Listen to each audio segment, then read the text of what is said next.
चलिए बाबू, आज हम प्रश्नावली 1.1 10th का मैथ पढ़ाने के लिए तैयार हो रहे हैं और प्रतिदिन मेरा वीडियो एक एक हर चैप्टर को डलाएगा। चलिए आइए बाबू देखते हैं। हम लिखा है कि प्रश्नावली 1.1 का 10th का प्रथम नंबर चैप्टर का पहला सवाल, निम्नलिखित संख्याओं का HCF ज्ञात करने के लिए यूक्लिड विभाजन एल्गोरिथम का प्रयोग कीजिए। ठीक, इस नियम से हम पढ़ाने चल रहे हैं। सबसे पहले बाबू देखेंगे एक नंबर सवाल, रोमन में एक का रोमन में एक सवाल लिखा है 135 और 225। इसमें देखेंगे कि जो बड़ा रहेगा पहले हल लिखते हैं। ये दोनों अंक में जो बड़ा होता है उसको a बराबर लिखते हैं, तो a बराबर लिखेंगे 225 बड़ा है तो 225। उसके बाद से b बराबर लिखेंगे तो b जो छोटा है वो लिखेंगे 135। इसके बाद से क्या करते हैं कि यहाँ लिखते हैं कि यूक्लिड विभाजन द्वारा, यूक्लिड विभाजन एल्गोरिथम द्वारा, यूक्लिड विभाजन एल्गोरिथम द्वारा यह है सूत्र बाबू a बराबर BQ प्लस R। ठीक, ध्यान से एक बार और सुनिए बाबू। रोमन में एक सवाल जो है 135 और 225 लिखा है। सबसे जो बड़ा है इस दोनों में, तो जो बड़ा रहेगा उसको a मानेंगे, इसमें से जो छोटा रहेगा उसको b मानेंगे, और यूक्लिड विभाजन एल्गोरिथम बराबर a बराबर BQ प्लस R होता है। चलिए क्वेश्चन के लिए हम तैयार हो रहे हैं अब हल करने के लिए बाबू। चलिए रफ पेज पर कहीं चला जाता है, भाग देंगे, छोटे से बड़े में भाग दिया जाता है। 135 में भाग देंगे 225 से। ठीक, अब हम देखेंगे कि कितना बार में यह आएगा। ये देखिए 135 दूना 3 6 7 2 कम 2 270 ज्यादा हो जा रहा है, इसके मतलब हम एक बार में देंगे। एक के पड़ा 5 बेर तो 5 होता है, 3 के पड़े तो 3 होता है, और एक एक घटाएंगे। 5 में से 5 गया 0, 12 में से 3 गया 9, और यह कट गया। ठीक, नीचे आकर लिखेंगे बाबू, यहाँ भरेंगे आप a बराबर कहीं लिखे हम 225, यहाँ लिख देंगे 225 बराबर है तो बराबर, b बराबर तो b बराबर भी हम कहीं लिखे 135 q, तो देखेंगे बाबू ये हमारा इधर का रहता है q, ये हमारा रहता है इधर का r, यानी क्यूटेंट और रिमाइंडर। तो b बराबर 135 लिख दिए हैं, q तो q लिखे हैं बाबू यहाँ 1, तो यहाँ 1 भरेंगे क्योंकि यहाँ गुणा रहता है 1, प्लस है तो प्लस दे देंगे r, तो r यहाँ भरे हैं बाबू 90।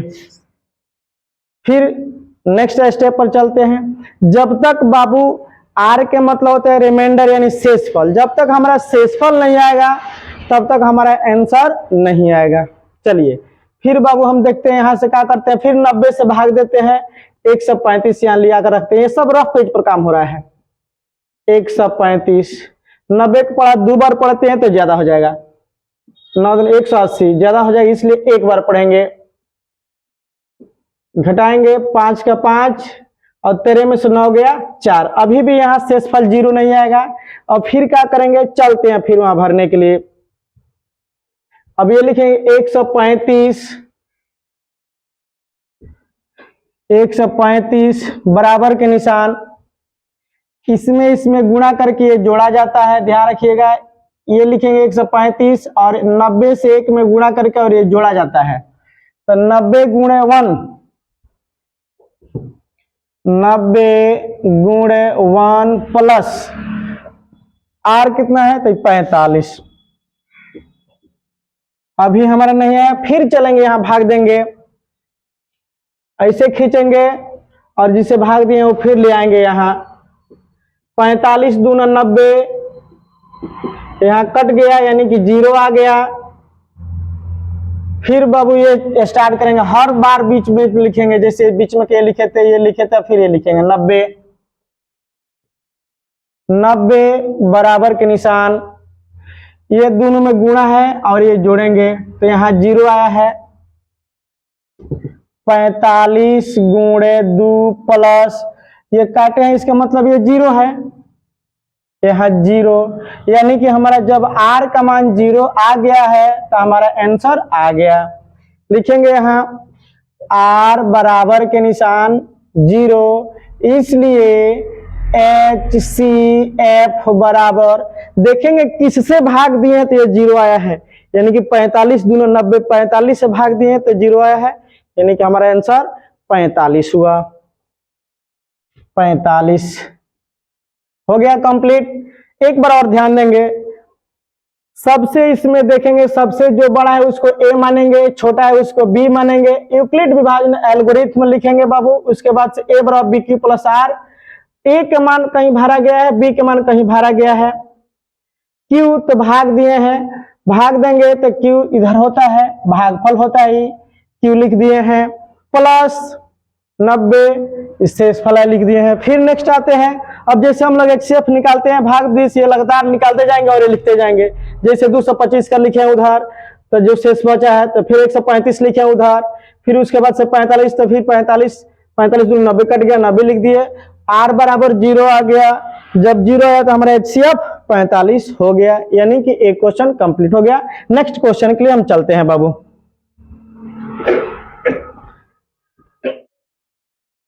चलिए बाबू, अब चलते हैं रोमन में 2 क्वेश्चन को हल करने के लिए।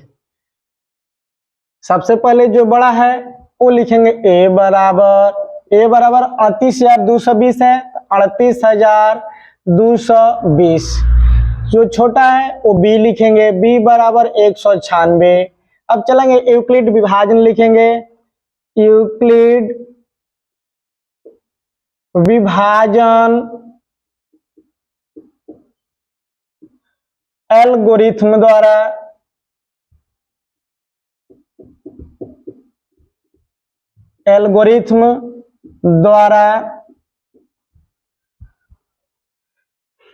a बराबर BQ प्लस R। बस अब आएंगे भाग देने चालू करेंगे और भाग देते जाएंगे, भरते जाएंगे। यहाँ चलिए छोटे से बड़े में भाग दिया था, ये ध्यान होनी चाहिए। 196 38,220 एक बार में भाग देंगे, पहले 196, 12 में से 6 गया 6, अब ये बचा 7, 17 में से 9 गया 8, और यह बच गया 2, 2 में से 1 गया 1। अब यहाँ से एक अंक उतारेंगे, 1862 हो गया। फिर भी अभी नहीं भाग लगेगा, इसे खींचेंगे, जो भागफल आप HCF बनाते हैं भाग विधि से, अभी नहीं बनेगा। फिर आगे चलते हैं, जब तक इससे यह कम ना हो जाए तब तक भाग नहीं दिया सकता है, इसलिए जब तक अब कम नहीं होगा तब तक भाग देते चलेंगे। हम चलते हैं, 2 उतार दिए हैं, अब चलेंगे देखेंगे 9 बेर में। 9 से 9 छक 54 का 4, हाथ में बचा 5, 9 9 81 गो 5 गो 86, 86 के 6, हाथ में बचा 8, 9 कम 9 8 17, घटाएंगे, ये 12 में से 4 गया 8, अब ये हो गया 5, तो 15 में से 6 गया तो 9, ये कट गया। फिर उधर से उतारेंगे 2, अभी भी कम नहीं हुआ कि ऐसे खींचे। फिर चलते हैं, 2 उतार दिए, फिर चलते हैं देखने के लिए। ये बन गया है इधर, यह बन गया है इधर, तो उतार दिए हैं, यहाँ 0 उतरना चाहिए, 0। 5 से चलेंगे, 5 से 5 छक 30 के 0, हाथ में 3, 9 पचे 45 है, 3 48 के 8, हाथ में 4, 5 कम 5 4 9। अब यहाँ खत्म हो गया आकर के, यानी शेषफल 0 आ गया। चलेंगे भरने के लिए तैयार हो रहे हैं। a बराबर देखेंगे तो कहीं भरा गया है, 38,220 बराबर के निशान, b तो b भी भरा गया है, 196 गुणे q, तो हम पहले ही बताए हैं q का मतलब होता है भागफल। q आया है 195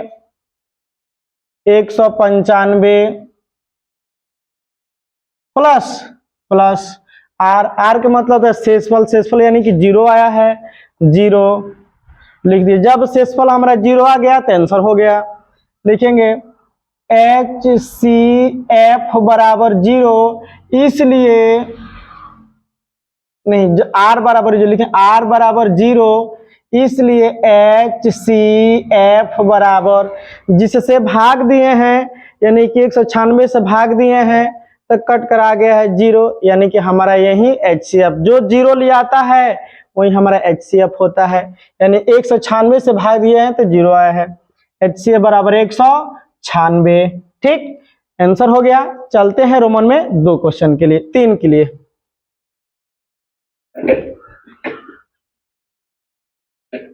चलिए इसको अब साफ करते हैं बोर्ड को। चलिए बाबू, रोमन में 3 देखिए, थोड़ा फास्ट में किया जाए पढ़ाई। रोमन में 3 के लिए ए बराबर बताइए, ये है 867, ए बराबर 867, बी बराबर 255, यूक्लिड विभाजन द्वारा, यूक्लिड विभाजन एल्गोरिथ्म द्वारा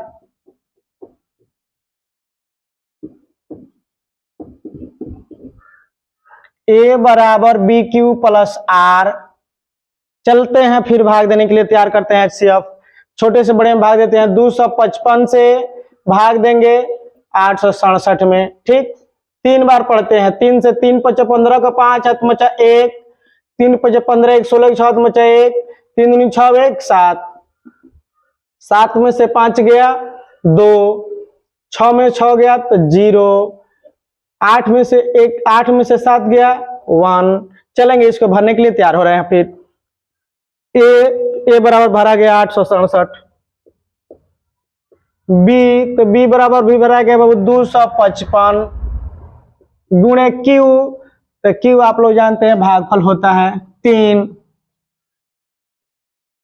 प्लस आर, तो आर 102 आया है 102। फिर चलते हैं भाग देने के लिए। HCF आप लोग सीख चुके हैं, 7 6 में भी HCF पढ़ाया जाता है। फिर ऐसे खींचेंगे और उसको ले आएंगे इधर 255, एक बार में भाग देंगे 100, 2 बार में देंगे, 2 दूना 4, 0 2 कम 2, 5, 5 में से 4 गया 1, 5 का 5, और यह कट गया। फिर चलते हैं भरने के लिए 255 बराबर, इससे इसे गुणा करेंगे और ये जोड़ेंगे, 102 गुणे 2 प्लस 51। फिर भाग देते हैं, 102 आ गया इधर, 51 दूना 102 होता है बाबू, खत्म हो गया। आएंगे लिखेंगे फिर 102 बराबर के निशान 51 से इसमें गुणा करेंगे और ये जोड़ा जाता है, यानी शेषफल आया है 51 गुणे 2 प्लस शेषफल आया है 0। जब शेषफल 0 आ गया तो आंसर हो गया, यानी कि R बराबर 0। इसलिए HCF बराबर 51 हमारा लिया है 0, यानी 51 से भाग देने पर 0 आया है, तो 51 हमारा आंसर हुआ, इसलिए HCF बराबर 51। क्वेश्चन रोमन में 3 कंप्लीट। 1 नंबर क्वेश्चन का रोमन में 1, रोमन में 2, रोमन में 3 पढ़ा चुके। अब चलते हैं हम आप लोगों के कुछ प्रैक्टिस के लिए, सवाल देने के लिए, जो आप लोग प्रैक्टिस कीजिएगा और बनाइएगा। उसमें कोई भी डाउट होगा तो आप लोग फिर कमेंट कीजिएगा।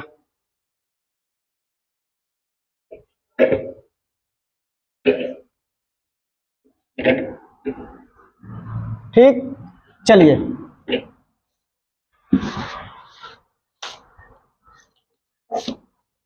210 और 55 रोमन में 1, 210 और 55 रोमन में 2, 963 और 657, 963 और 657 रोमन में 3,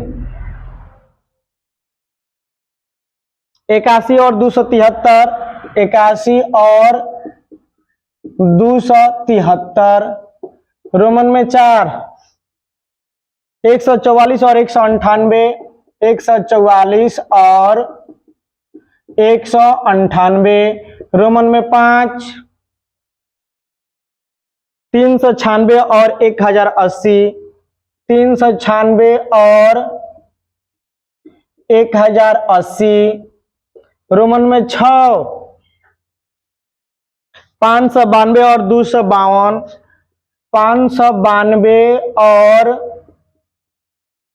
252, रोमन में 7, 144, 180, 144 और 180, कमा 192, रोमन में बाबू 8। मैथ जितने प्रैक्टिस कीजिएगा बाबू उतना ही अच्छा रहेगा। कोई जरूरी नहीं है कि एनसीईआरटी से ही क्वेश्चन पूछा जाएगा। आपका प्रैक्टिस अच्छा रहेगा तो आप किसी भी बुक का हो तो आप HCF बना सकते हैं यूक्लिड विभाजन से। रोमन में नेक्स्ट है बाबू 1288, 1288 और 575। चलिए अब ये तैयार कर लीजिए, उतार लीजिए अपने कॉपी पर, इसको घर पर सेल्फ स्टडी कीजिएगा, प्रैक्टिस कीजिएगा। इसमें जो भी डाउट हो आप लोग कमेंट कीजिएगा, मैं उस कमेंट को ध्यान से देकर आप लोगों की समस्या के सॉल्व करूंगा। ठीक, चलिए क्वेश्चन नंबर 2 के लिए चलते हैं आप लोगों को। चलिए बाबू चलते हैं अगला वीडियो में। प्रश्नावली 1.1 का क्वेश्चन नंबर 2। चलिए बनाने के लिए तैयार हो रहे हैं। लिखा है कि दर्शाइए कि कोई भी धनात्मक विषम पूर्णांक 6 की +1 या 6 की +3 या 6 की +5 के रूप का होता है। ठीक, चलिए ध्यान से देखिएगा वीडियो। हल, माना कि ए कोई धनात्मक विषम पूर्णांक है। ठीक, ध्यान से सुनिएगा। माना कि ए कोई धनात्मक विषम पूर्णांक है तथा बी बराबर 6। ठीक, वो लाइन छोड़कर नीचे आएंगे, लिखेंगे यहां बी बराबर 6 इसलिए मानते हैं, बी बराबर 6 इसलिए मानते हैं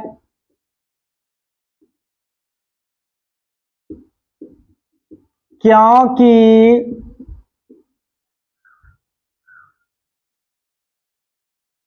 दी गई संख्या का रूप 6Q + 1, 6Q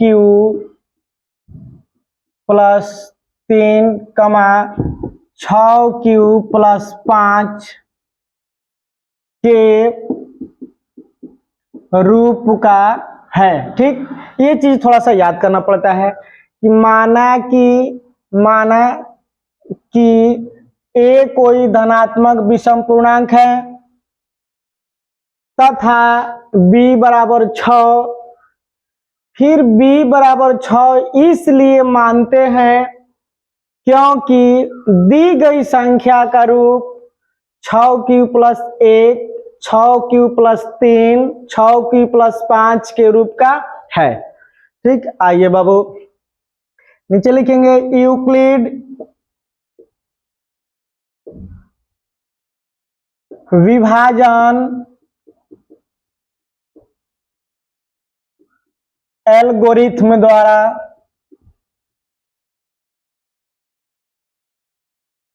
यूक्लिड विभाजन एल्गोरिथ्म द्वारा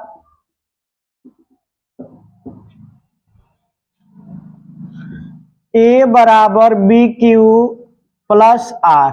ठीक, यहां लिखेंगे R का संभाविक मान मतलब यह है कि हमारा लास्ट सीमा है 6 तक, b बराबर 6 में लिखे हैं, ठीक। तो b बराबर 6 लिखे हैं, तो r का संभाविक मान होगा 0, 1, 2, 3, 4 और 5, बस। क्योंकि b बराबर 6 है तो 6 तक हमको पहुंचने में बस 5 तक ही लेते हैं, ठीक। 0, 1, 2, 3, 4, 5, और ये घबराना नहीं है कि कठिन होते जा रहा है, यहां से अब एकदम इजी हो गया। चलिए आइए देखिए कैसे। a जो लिखे हैं यहाँ पर a लिख देंगे बराबर b, तो b बराबर लिखे हम कहीं वहां पर 6, तो 6 लिख देंगे। q, तो q हमको नहीं मिला है, प्लस लिख दिए r, तो r का सबसे पहले एक बार 0 रखेंगे, तब 1, 2, 3, 4 इसे करते करते बना देंगे तुरंत हम। एक बार 1 0 रखेंगे तो 0 रख दिए, ठीक। फिर नेक्स्ट चलते हैं, 6q प्लस का रखेंगे 1 रख देंगे। फिर नेक्स्ट चलेंगे 6q प्लस 2 रख दिए। फिर आते हैं इधर 2 के बाद से लिखेंगे 6q प्लस 2 के बाद से अब 3 लिखेंगे। फिर चलते हैं नेक्स्ट 6q प्लस 4, फिर लिखेंगे 6q प्लस 5, बस। अब आपको इसी में देखना है कि कौन धनात्मक विषम पूर्णांक है, ठीक। तो विषम एक यह है, 2 एक इधर हो गया, 1 3 हो गया, अतः धनात्मक विषम पूर्णांक 6q प्लस 1 कमा 6q प्लस 3 कमा 6q प्लस 5 है, ठीक। इतने सवाल बनाया गया। इसके मतलब अब देखिए एक बार और रिपीट करते हैं क्वेश्चन को। माना कि a कोई धनात्मक विषम पूर्णांक है, आप लोग सीख गए, इसमें हल करने कोई बात नहीं है, तथा b बराबर 6। नीचे आगे देखें b बराबर 6 इसलिए मानते हैं क्योंकि दी गई संख्या का रूप 6q प्लस 1, यानी कि जो संख्या दी गई है वो उसका रूप है 6q1 प्लस 6q प्लस 3 कमा 6q प्लस 5 के रूप का है। ये क्वेश्चन जो दिया उसका रूप है, ठीक। नीचे आएंगे लिखेंगे यूक्लिड विभाजन एल्गोरिथ्म द्वारा a बराबर bq प्लस r। अब हम लास्ट 6 तक लिखे, वहां देखेंगे r का संभावित मान तो हमको 5 तक चलना है क्योंकि b बराबर 6 दिया है। देखेंगे a बराबर bq प्लस r। अब r के जगह पर हम एक बार 1 रखेंगे, पहले 0 रखेंगे, फिर 1 रखेंगे, 2 रखेंगे, 3, 4, 5 लिखा गया। अब इसी में देखना है हम कि कौन धनात्मक विषम पूर्णांक है, तो यह है, ये है और ये है, धनात्मक विषम पूर्णांक हो गया, ठीक। चलिए आप लोग इसको ऐड कर लीजिए। फिर थोड़ा सा इसी में हम कुछ और बताते हैं कि जैसे कभी कभी ये समझ में नहीं आता है कि सर ये क्यों धनात्मक विषम पूर्णांक हो गया, क्यों सम हो गया, इसको हम बताने के लिए चलते हैं, ठीक। चलिए इधर बता देते हैं, देखो यहां तक ऐड कर लीजिए। अभी एक्स्ट्रा हम लिख रहे हैं EXT, ये एक्स्ट्रा हम बता रहे हैं। लिखा गया है 6q प्लस 1। कैसे हम जानेंगे कि 6q प्लस 1 यह धनात्मक विषम पूर्णांक है, इसी को हम बताने के लिए तैयार हो रहे हैं। देखिए लिखेंगे 6 का 6 लिखेंगे, q की जगह पर अगर यह विषम होगा तो q की जगह पर हम कुछ भी मान रखेंगे तो विषम ही आएगा। देखिए जैसे आप 1 रखिए तो 1 रख दिए प्लस 1, 6 को पढ़ा एक बार पढ़िए तो 6 होगा, 6 प्लस 1 ये 7 हो गया। आप लोग पता चलेगा कि ये भी विषम है।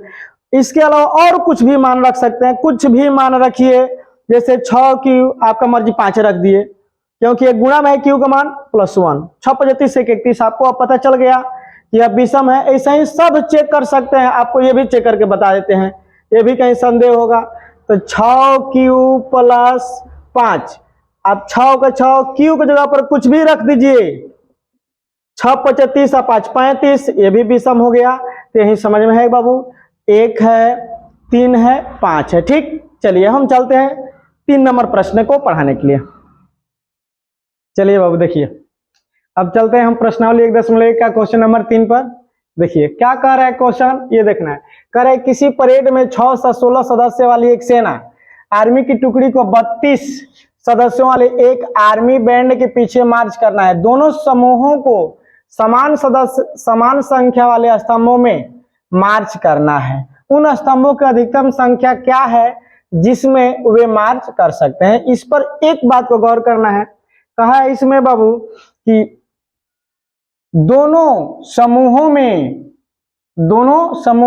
को समान संख्या वाले स्तंभों में मार्च करना है। यानी कि दो समूह है, एक समूह में 6 से 16 है, एक समूह में 32 है। लेकिन कह रहे कि दोनों समूहों में समान संख्या वाले स्तंभों में मार्च करना है, यानी कि घूमना है। चलिए अब इसको कहा जाए कि HCF निकाल दीजिए, पर ये बच्चों लोगों को समझ में नहीं आता है कि HCF क्यों निकाला जाए, कहीं LCM निकाल दिया जाए।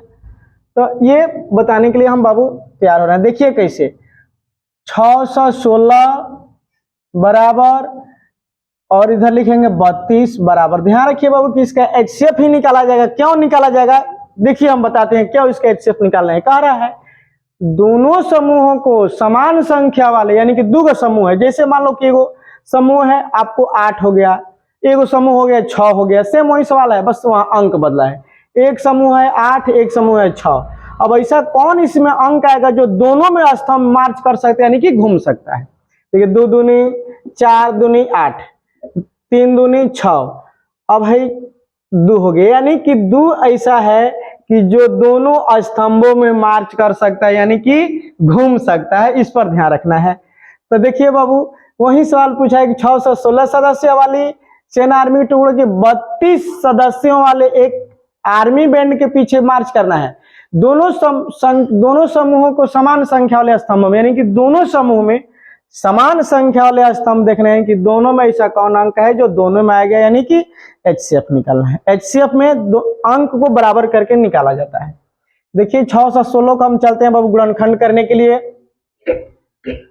6 से 16 का गुणनखंड कर रहे हैं, 2 से कटाएंगे, 2 से 2 तिहाई 6, 0 2 चौका 2 8 16। ये ध्यान रखिएगा, यहीं पर कभी कभी घबरा जाते हैं सब स्टूडेंट। लिखा है कि 2 3 6 2 8 16, बस ये हो जाता है गलती। जब भी डबल अंक काटा जाता है तो 0 इसके लिए बैठाया जाता है, तो 2 8 16। अब ये सही हुआ। फिर 2 से 2 एकम 2, 2 5 10, 2 चौका 8, फिर 2 से 2 7 14, 1 बचा था 2 7 14, फिर 7 से 11 बेर में हो गया, यानी कि 2 2 2 7। आइए देखिए भरी यहाँ पर 3 को 2 और 1 7 आया है। अब 32 को चलिए गुणनखंड कीजिए। ये सब रफ पेज पर कीजिए, यही नहीं कि पूरा सब एक एक पेज पर भर दे जिसको बना रहे नहीं, ये सब रफ पेज पर काम किया जाता है। 32 को देखिए 2 से 16, 2 से 8, 2 से 4, 2 से 2, 2 से 1 बेर में, यानी 2 दूनी 4 दूनी 8 दूनी 16 दूनी 32, 1 2 3 4 5 को है। 1 2 3 4 5। अब देखेंगे कि ऐसा कौन है जो इस दोनों में मार्च कर सकता है, यानी मिल सकता है, घूम सकता है। एक ये लाइन मिल गया, यह लाइन मिल गया, यह लाइन मिल गया, बाकी ये लोग नहीं मिल रहे हैं। जाइए देखिए बाबू, इसलिए HCF बराबर, या ये मत लिखिए, डायरेक्ट लिख दीजिए 2 गुणे 2 गुणे 2, यानी कि 2 दूनी 4 दूनी 8। आंसर ये आप लोगों का हो गया 8। बस 8 एक ऐसा संख्या है जो दोनों समूहों में मार्च कर सकता है। बस ये ध्यान रखना है कि HCF क्यों निकाला गया है, यानी कि यहां पर पकड़ा गया है क्वेश्चन कि दोनों समूहों में समान स्तंभ वाले मार्च कर, समान संख्या वाले स्तंभों में मार्च करना है, यानी कि दोनों समूह में ऐसा कौन अंक आएगा जो मार्च कर सकता है, यानी कि घूम सकते, यानी कि 8। ठीक, चलिए बाबू अगला क्वेश्चन के लिए हम तैयार हो रहे हैं। फिर चलिए बाबू देखिए क्वेश्चन नंबर अब 4, हम प्रश्नावली 1.1 का क्वेश्चन नंबर 4 पढ़ाने के लिए तैयार हो रहे हैं। देखिए कैसे है, लिखा है कि यूक्लिड विभाजन प्रमेयिका का प्रयोग करके दर्शाइए कि किसी धनात्मक पूर्णांक का वर्ग किसी पूर्णांक m के लिए 3m या 3m+1 के रूप का होता है। ठीक, चलिए देखिए बाबू हल। माना कि a कोई धनात्मक पूर्णांक है, ठीक, माना कि ये कोई धनात्मक पूर्णांक है तथा b बराबर 3 लिखेंगे इसमें, इसलिए कि अब इसमें सब में 3 है। इसके पहले क्वेश्चन जो 2 पढ़ाए थे उसमें सब में 6 था, अब इसमें है 3, तो b बराबर 3, ठीक। आइए देखिए अब इधर लिखेंगे b बराबर 3 इसलिए मानते हैं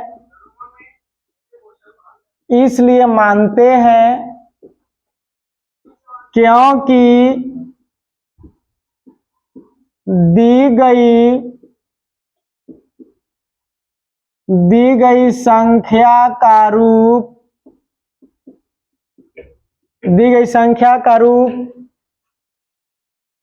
3m, 3m+1 के रूप का है, ठीक। समझ में आया बाबू? एक बार और देखिए, माना कि a कोई धनात्मक पूर्णांक है, माना कि a कोई धनात्मक पूर्णांक है तथा b बराबर 3, लाइन को छोड़कर नीचे आएंगे, फिर लिखेंगे b बराबर 3 इसलिए मानते हैं क्योंकि दी गई संख्या का रूप 3m, 3m+1 के रूप का है। अब यूक्लिड विभाजन का है तो यहां लिखते हैं यूक्लिड विभाजन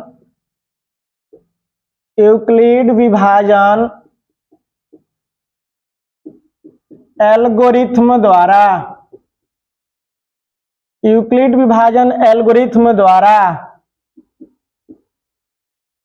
a बराबर BQ प्लस R।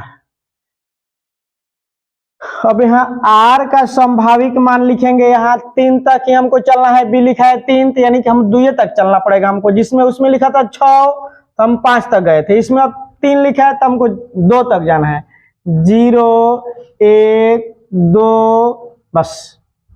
आइए अब देखिए यहाँ लिखा है a तो a लिख दीजिए बराबर का निशान, b तो b बराबर लिखा गया 3 तो 3 लिख दीजिए, q कुछ नहीं है लिख दीजिए, a बराबर BQ प्लस R। तो R का मतलब यहाँ लिखा गया, पहले 1 लेंगे तब पहले 0 तब 1 तब 2 तो 0 ले लिए, अब इसको हम जोड़ेंगे तो 3Q होगा। अब सवाल में कहा है कि वर्ग करने के लिए कहा है, किसी ने हाँ वर्ग करने के लिए कहा है तो हम लिखेंगे हाँ वर्ग करने पर, इधर लिख देते हैं वर्ग करने पर, वर्ग कर रहे हैं,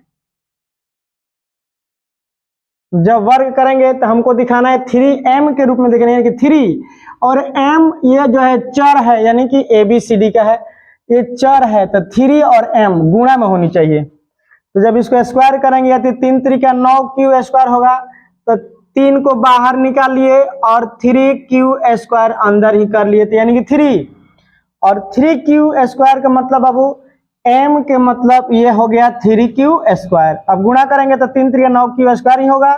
फिर आगे बढ़ते हैं, अब हम फिर लिखेंगे r बराबर 0 ले लिए हैं, फिर लिखेंगे a बराबर, या डायरेक्ट लिख दीजिए हाँ a बराबर BQ प्लस R, b का मान लिखे 3, q का मान कुछ नहीं है, प्लस r का मान तो 1 लीजिए क्योंकि अभी एक बार 0 रखा गया है, अब एक बार 1 लिखेंगे। अब इसको भी लिखेंगे वर्ग करने पर, क्योंकि वर्ग करना है, पहले दूसरा सवाल में वर्ग नहीं करना था, वर्ग करने पर, ठीक। लिखते हैं 3q प्लस 1 वर्ग करने पर, वर्ग करने का मतलब ये प्लस बी का होल स्क्वायर हो गया, ए प्लस बी का होल स्क्वायर चलते हैं बनाने के लिए, लिखेंगे ए स्क्वायर यानी कि 3q plus B square plus 2ab, ठीक। हम लोग ऐसे भी पढ़ सकते हैं A square plus 2ab plus B square, इसमें कोई दिक्कत नहीं है, आंसर दोनों का समान आता है, सेम है, A square plus B square plus 2ab। चलते हैं बनाने के लिए 3 का, 3q स्क्वायर यानी कि 3 3 का 9q स्क्वायर प्लस 1 का स्क्वायर करें तो 1 होगा, प्लस 3 दूनी 6 होगा, अब इसमें दोनों को कॉमन निकालना है। यहाँ लिखा है कि 3m+1, 3m+1 लिखा है कि 3 और m गुणा है प्लस बाहर है, इसमें और इसमें कॉमन निकालिए। 3q² प्लस 3 दूना 6 अब +1 बाहर कर दीजिए। देखिए कैसे फिर हो जाएंगे। 3 3 का 9 q² हो गया, 3 दूनी 6 q हो गया और 1 का 1 हो गया। अब ये लिखा है 3m + 3m के रूप का होता है। बस इतना ही पूछा है हमको, और आगे चलना था 2 तक, तो इसका आंसर जरूरत नहीं है क्योंकि इतना ही तक सवाल पूछा है कि 3m या 3m + के 1 का रूप का होता है। चलिए 3m या 3m के प्लस के 1 के रूप का होता है। मान विभाजन प्रमेय का प्रयोग करके दर्शाइए किसी भी धनात्मक पूर्णांक का वर्ग किस धनात्मक पूर्णांक m के लिए 3m या 3m के प्लस रूप का होता है। बस हो गया आंसर। ठीक, एक आंसर ये हुआ और एक आंसर ये हो गया, बस कंप्लीट। चलिए बाबू अब क्वेश्चन नंबर 5 पर हम हल करने के लिए तैयार हो रहे हैं। ध्यान से देखिए क्वेश्चन नंबर 5 लिखा है कि यूक्लिड विभाजन प्रमेय का प्रयोग करके दर्शाइए कि किसी धनात्मक पूर्णांक का घन 9m, 9m+1 या 9m+8 के रूप का होता है। घन का मतलब यानी कि वर्ग आप लोग किए थे स्क्वायर किया, अब घन का मतलब क्यों करना है। ठीक, आइए लिखेंगे हल। माना कि ए कोई धनात्मक पूर्णांक है तथा b बराबर 9। अब इसमें 9 इसलिए माना है बाबू कि इसमें सब में 9 है। इसके पहले वाला में सब में 2 था, 3 था, उसके नेक्स्ट पिछला क्वेश्चन में सब में 6 था, इसमें सब में 9 है, इसलिए b बराबर 9 मानते हैं। ठीक, सभी बराबर 9। अब वो लाइन छोड़ करके आ जाएंगे, इधर लिखेंगे b बराबर 9 इसलिए मानते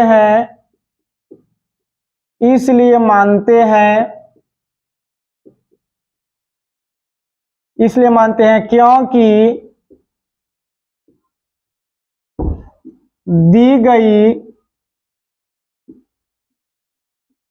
गई संख्या का रूप, दी गई संख्या का रूप, अब जिस रूप का है सवाल में उसी रूप को लिखेंगे। दी गई संख्या का रूप 9m, 9m+1 या 9m+8, 9m+8 के रूप का है,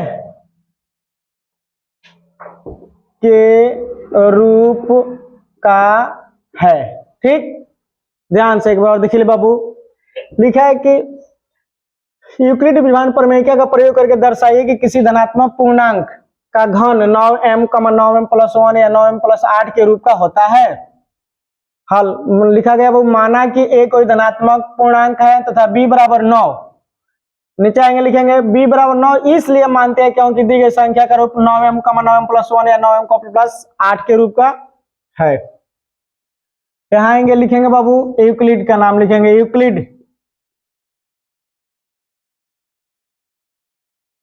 यूक्लिड विभाजन प्रमेयिका, यूक्लिड विभाजन प्रमेयिका, चाहे वो छोड़िए यूक्लिड विभाजन एल्गोरिथम द्वारा, यूक्लिड विभाजन एल्गोरिथम द्वारा प्रमेयिका का है बाबू, तो जब प्रमेयिका डाल दीजिए। लो सवाल में प्रमेयिका बोला है तो यूक्लिड विभाजन प्रमेयिका द्वारा। ठीक, आइए नीचे लिखिए a बराबर BQ+R। अब इसमें R का संभाविक मान कौन कौन होगा, फिर वही काम करना है। 9 तक है तो हमको 8 तक चलना है। 0 1 2 3 4 5 6 7 8। ठीक, 9 लिखा है b बराबर, तो हमको 9 बराबर r बराबर 8 तक चलना है। अब आइए a बराबर के निशान b, तो b बराबर लिखिए आप 9, तो 9। q कहीं नहीं लिखा गया था, q का q, प्लस आर। तो आर के मान इसमें एक होगा करके उठाना है और बनाना है। तो आर बराबर 0, आर बराबर 0 पहले उठाएंगे, तब 1 2 3 4 इसे करते जाएंगे, बनाते जाएंगे। 0 ले लिए और जोड़ेंगे। 9 क्यू में 0 जोड़ा जाएगा तो 9 क्यू ही होगा। अब इसको सवाल में कहा है घन करने का, तो हम लिख रहे हैं यहाँ पर घन करने पर,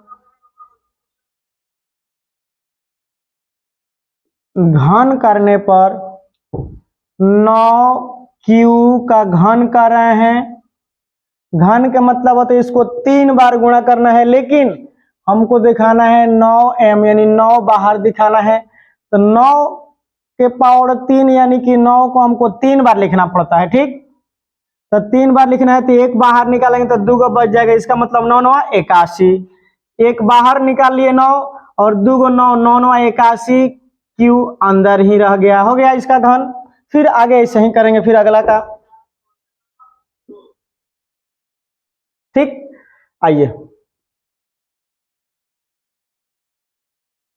चलिए बाबू, अब हम r बराबर 1 रखेंगे।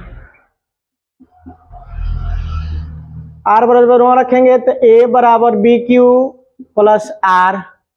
आर का मान 1 रखेंगे तो जब b का मतलब लिखा है 9 तो 9 लिख दिए, q का q प्लस आर, आर का मतलब रखें 1। और फिर घन करेंगे हम।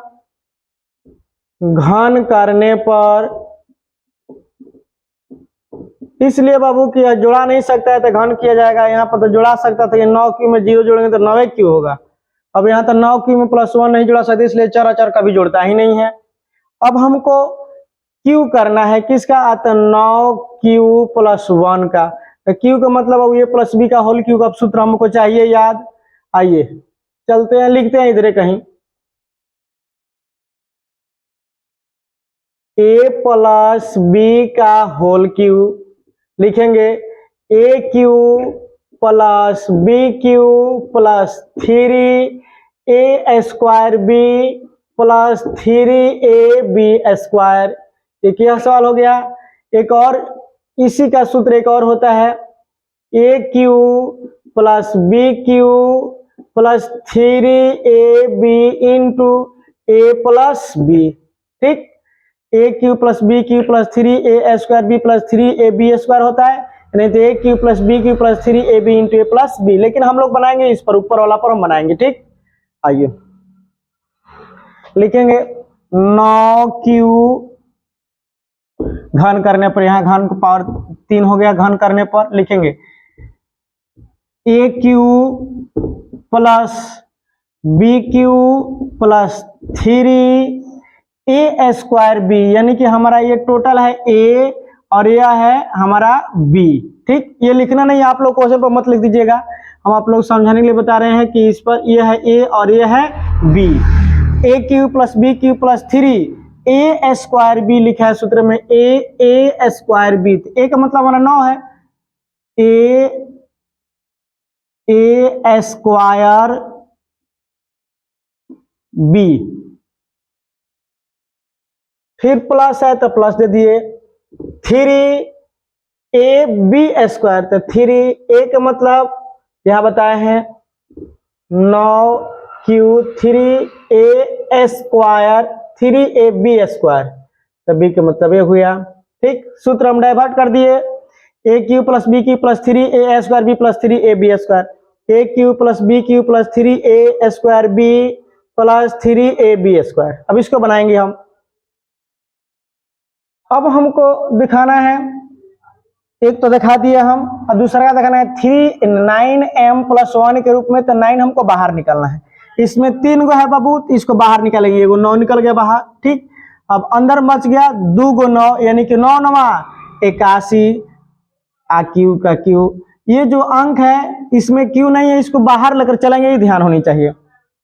चलेंगे, इसमें लिखा है 2 गो 9, तो 2 गो 9 में से एगो तो 9 बाहर निकाल लिए हैं, लेकिन ये को 9 बच गया। तो 9 3 27 क्यू स्क्वायर